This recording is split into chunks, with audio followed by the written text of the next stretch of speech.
been spending the hour with Pastor Billy Crone from Sunrise Baptist Church in Las Vegas because I'm so taken with his, particularly the book, The Rapture, Don't Be Deceived. And that doesn't mean that those who believe in the rapture are deceived. There are a lot of misinterpretations about the rapture. There's a lot of theologies that are improper about the rapture. And we're trying to warn that we want you to believe the truth. The pre-tribulation rapture is so clear in the Bible. And I know I'm going to get hammered with emails, Eric and Billy, because others see the other theologies we've talked about, including preterism, which is all prophecy happened in 70 AD. None of it is future except maybe the return of the Lord. And yet all three of us are going to get hammered for believing in the truth. Billy, just for a minute, and I mean a minute, the secret rapture. This is, again, total nonsense. What is the secret rapture? It doesn't exist. Yeah, it doesn't exist, and again, that's why it's lumped into, again, the category we deal with a bunch of them, the red herring objections to the pre-trib position. And for me, the life of me, it's just really,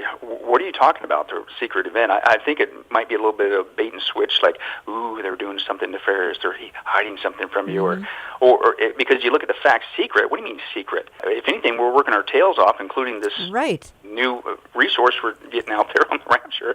We're doing just the opposite. We're not secret. We're trying to get as many people informed on it as we can. What are you talking about? If you're talking in reference to your confusion, which unfortunately a lot of people do, they confuse the rapture event with the second coming, then that needs to be clarified, and we do that in great detail. You know, the rapture, Christ comes in the air. The second coming, he comes to the earth. In the rapture, he comes for his saints. In the second coming, he comes with his saints. In the rapture, the believers are taken away. In the second coming, unbelievers are taken away. And on it goes. We get at least 20 of them differences between the rapture and second coming. So if that's what you're talking about, I'm sorry, you're wrong. You need to stick to the Scripture. You're dealing with two distinct events. The rapture is not the same thing as the second coming. The rapture happens before the 7-year tribulation. The second coming is the event that happens at the end. Eric, you wanted to clarify something as well. Well, I think what Billy just struck upon right there is one of the most important points, is there's so much confusion about the entire topic of eschatology, and people confuse the rapture and the second coming all the time. What Billy does in the book, and brother, I really appreciate this, you do a great job of laying out very concisely the chronology of the tribulation period and what takes place at each one of the vials and bowls and during the judgments. Appreciate that very much, and I think that'll help people an awful lot. This is a topic that I think is driven by ignorance and confusion much of the time, and sometimes it's just about personality. If you feel persuaded by a particular speaker, it didn't matter if it matches what the Scripture said. It just matters that you thought he did a good job in presenting his point, and some people then begin to follow along because of that. So let's get back and get our Bibles open. That's the key, and that's what we've been trying to emphasize the whole hour here. I thank you, Eric, on that. But address one more issue here, and that is kind of goes back to the red herring issues. The church is guaranteed tribulation, you bet, and the church is suffering all around the world. We need to clarify that's man's wrath. That is not God's wrath. And you outlined in the first segment, Billy, what the tribulation is going to be like. We don't have to repeat that. It's shocking and horrible beyond words. That goes far beyond what man can even conceive of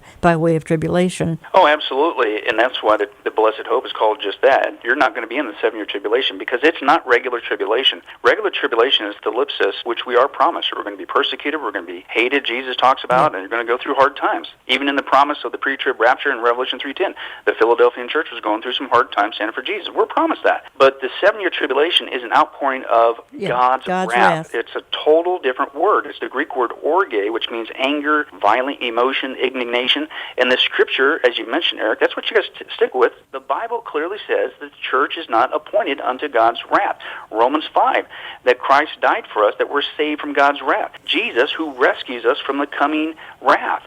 And that we are to encourage one another with these words. We are not appointed unto this time of God's wrath. It's very clear in the Scripture. And again, that's why it's encouraging. Yeah, you're going to go through hard times. Welcome to the club. Okay, but you will never be put under that absolutely horrific time frame that Jesus said is the worst time in the history of mankind. That's a blessed hope. Exactly. Billy Crone, and that's who I've been speaking to for the hour. And by the way, find the products we're talking about. Again, the book is The Rapture, Don't Be Deceived, at getalifemedia.com, getalifemedia.com. That's where you have to get it, folks. So you need to access it at getalifemedia.com. You can learn lots more about Pastor Crone at that same address. And, you know, there are some illustrations, sort of rapture-type illustrations in the Bible. We've got Noah, we've got Lot, we've got Enoch. God saved them from from the destruction of at least Noah and Lot. He spared them from a lot of destruction. Noah, the destruction of the world. I've always believed that Noah and the ark are a type of the rapture. Would I be right there? Well, I think so too, and some people say, well, no, that's an example of God preserving. Well, first of all, you look at the people in the 7-year tribulation. They're not being preserved. Hello, and certainly it's not speaking of the church. These people are being slaughtered. But Noah, if you want to say he's being preserved for that time, then, as we mentioned, well, then God should have said, build a submarine and be submerged under the water. No. Noah and his family and the animals in the ark, they're above it all, waiting for it to subside. Right, and that's what we see. And I agree with you. I think that's also a picture. I want to go back just for a moment because, God is going to be dealing with Israel at a specific time, and that's known as the tribulation, the time of Jacob's trouble. I referenced this earlier in the program. I think this is such a huge distinction. We have the church age, which I think is coming to an end, where he has been dealing with the church, and he sort of has set Israel aside for the time being. That's only temporary. He's going to be dealing with Israel. He's going to redeem Israel. Read Romans 9, 10, and 11. Once the church is removed, God focuses on Israel almost exclusively, and that's during that tribulation period, and that's when we read about the temple coming back into prominence and 2 witnesses, the 144,000. These are references to Jews. The tribulation is all about the Jews. It refines Israel. It redeems Israel. It fulfills all his promises that he made to Israel